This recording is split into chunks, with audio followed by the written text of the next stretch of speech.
Hello student, कैसे हो आप सब। आई होप कि आप सब ठीक होंगे। आज के इस वीडियो में मैं आपको जो हमारे एक नागरिक के मौलिक कर्तव्य होते हैं या फंडामेंटल ड्यूटीज़ होती हैं उसके बारे में बताऊंगा।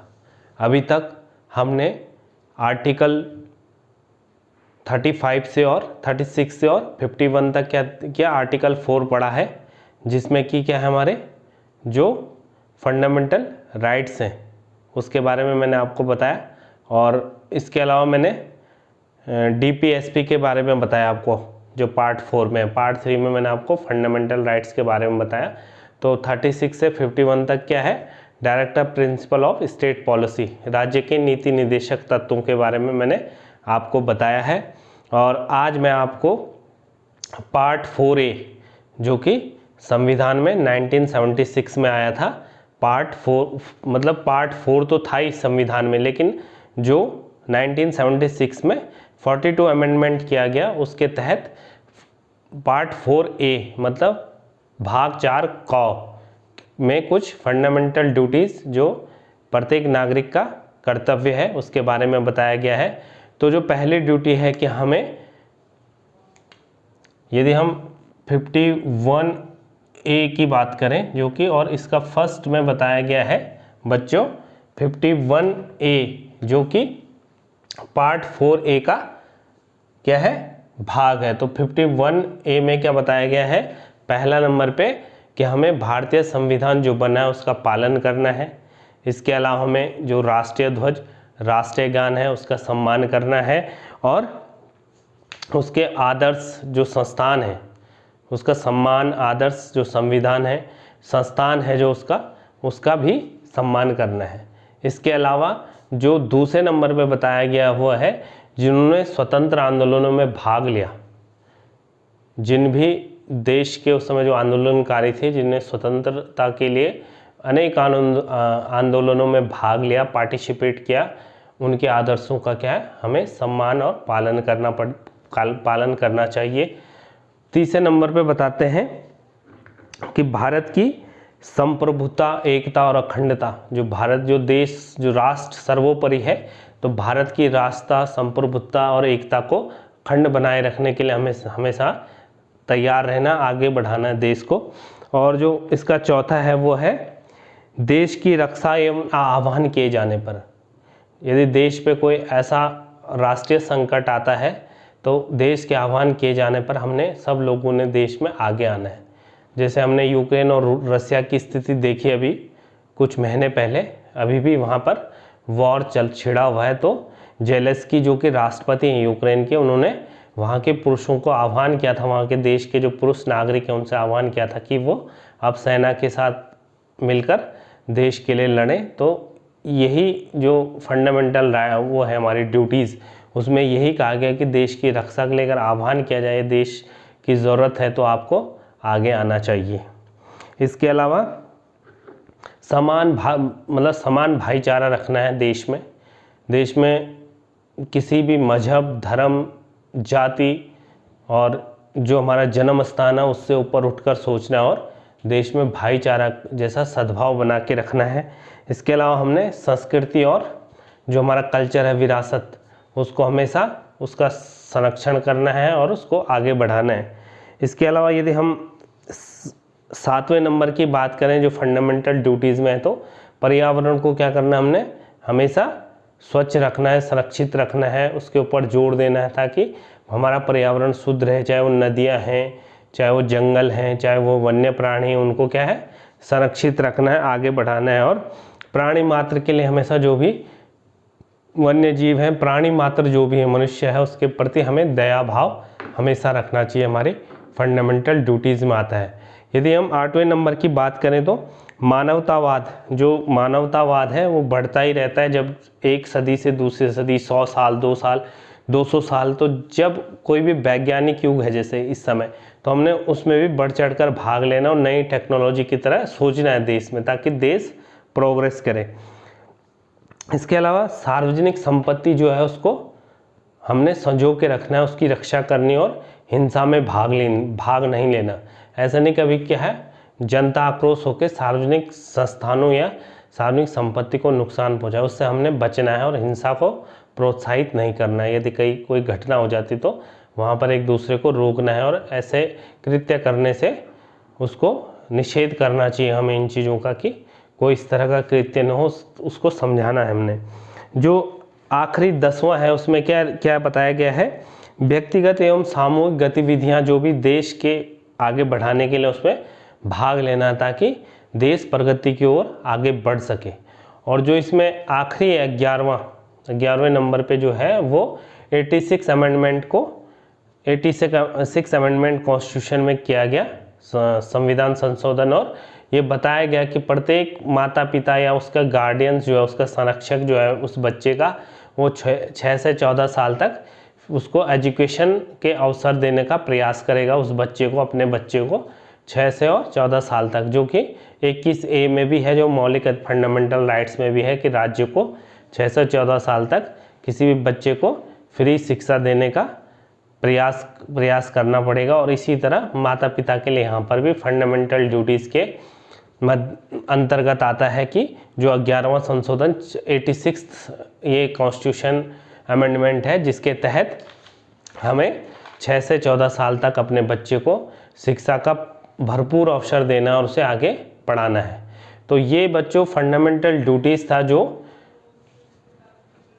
1976 में देश के अंदर इसकी ज़रूरत पड़ी, और ये सबसे बड़ी ज़रूरत इसलिए भी पड़ी कि देश के प्रत्येक नागरिक को क्या है, फंडामेंटल ड्यूटीज़ के बारे में बताना है। यदि हम बात करें भारत के उस दशक की जो कि 17 और 80s में था, 70 और 80s में, तो उस समय देश क्या है कि 71 का जब वॉर हुआ था भारत पाकिस्तान में, तो उस समय भी आपातकाल लगा था, और उसके बाद देश में जो दूसरा आपातकाल लगाया गया वो 25 जून 1975 को इंदिरा गांधी उस समय देश की प्रधानमंत्री थी। तो उस वजह से जो देश में जिसको हम क्या कहते हैं, उसको हम कहते हैं डार्कनेस पीरियड, मतलब वो ऐसा समय था जब देश में मीडिया तक को भी बैन रखा गया। मीडिया होता है जो, अखबारों तक भी खबर नहीं जा पाती, सरकार की परमिशन थी किसी भी मीडिया को या ऐसे समाचार पत्रों पर भी प्रतिबंध लग गया।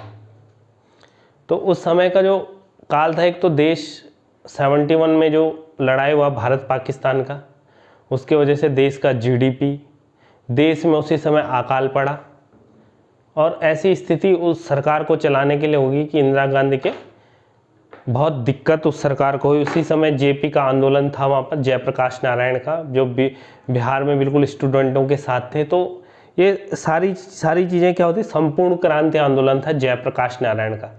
तो इंदिरा गांधी थी उस समय, बहुत ही पावरफुल नेता थी उस टाइम की इंदिरा गांधी, लेकिन 75 आते आते उनको चीज़ें समझने में मतलब इतनी वो हो गई कि उनका फिर एक केस आता है जो न्यायालय द्वारा उनका कुछ चुनाव के उस परिप्रेक्ष्य में भी था। तो ये सब चीज़ें क्या करती हैं, 75 को बहुत ही ज़्यादा उस समय क्या हो गया देश में, जो कि एक आज़ादी और संविधान को भी बिल्कुल नोक पे रखते हुए देश में इमरजेंसी लगाई थी। और ये इमरजेंसी लगभग 1.5 साल से ऊपर ये इमरजेंसी लगाई गई। तो इससे साफ मतलब ये होता है कि देश में तीसरी बार इमरजेंसी लगी थी। एक तो भारत चाइना के वॉर पे लगी थी 62 में। तो वॉर जब होता है उसमें राष्ट्रीय आपातकाल होता है, तो वो इमरजेंसी तो उस इमरजेंसी को तो लगना ही था जो भारत पाकिस्तान में लगी 62 में, फिर 71 में भारत पाकिस्तान की लड़ाई हुई। लेकिन जो 75 की इमरजेंसी उस पर बहुत सवाल, बहुत प्रश्न उठे उस समय भी, और मीडिया तक बैन रही। तो आप समझ सकते हो कि कैसी स्थिति देश की रही होगी। और 77 तक ये इमरजेंसी रही। तो उसी कालखंड में ये क्या हुआ, फंडामेंटल ड्यूटीज़ कांग्रेस सरकार ने उस समय फंडामेंटल ड्यूटीज़ जो कर्तव्य है, एक नागरिक के कर्तव्य हैं, उसकी वो एक इम्पोर्टेंस समझी। और जो थे क्या, सरदार स्वर्ण सिंह थे, उनके द्वारा क्या किया गया, इस फंडामेंटल ड्यूटीज़ के लिए कमेटी बनाई गई सरदार स्वर्ण सिंह की, और उन्होंने कांग्रेस सरकार ने उसको पास करके ये जो 11 जो फंडामेंटल ड्यूटीज़ हैं एक नागरिक की वो बताई गई। और इसी 42 अमेंडमेंट जो 1976 में हुआ इसे मिनी कॉन्स्टिट्यूट भी कहा जाता है, मिनी संविधान कहा जाता है इसको, अमेंडमेंट 42 को। 42वें संविधान संशोधन को क्या कहा जाता है, मिनी कॉन्स्टिट्यूशन। तो ये इस वजह से भी उस समय के जो हालात थे देश में वो काफ़ी नाजुक हालत थी, क्योंकि इमरजेंसी का समय झेल रहा था देश। और साथ ही क्या हुआ उस समय, फिर उसके बाद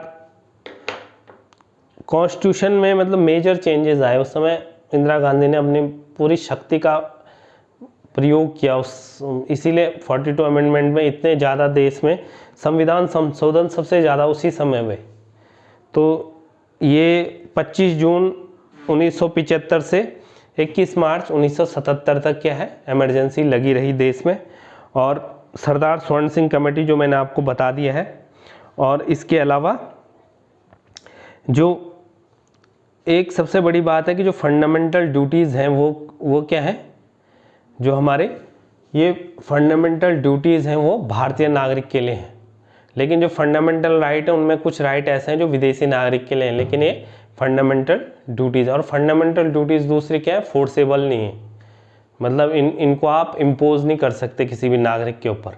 यदि संसद चाहे तो कोई एक्ट बना करके इसे इम्पोज कर सकती है, लेकिन ये संविधान में कहीं नहीं से 76 में 42वें संविधान संशोधन के तहत ये 11 निर्देश नागरिकों के लिए दिए गए, जो कि मौलिक कर्तव्य के रूप में हमारे पास भाग 4 के क खंड में है। और इसके बाद कल के वीडियो में मैं आपको उत्तराखंड का जीके के बारे में क्लास बताऊंगा।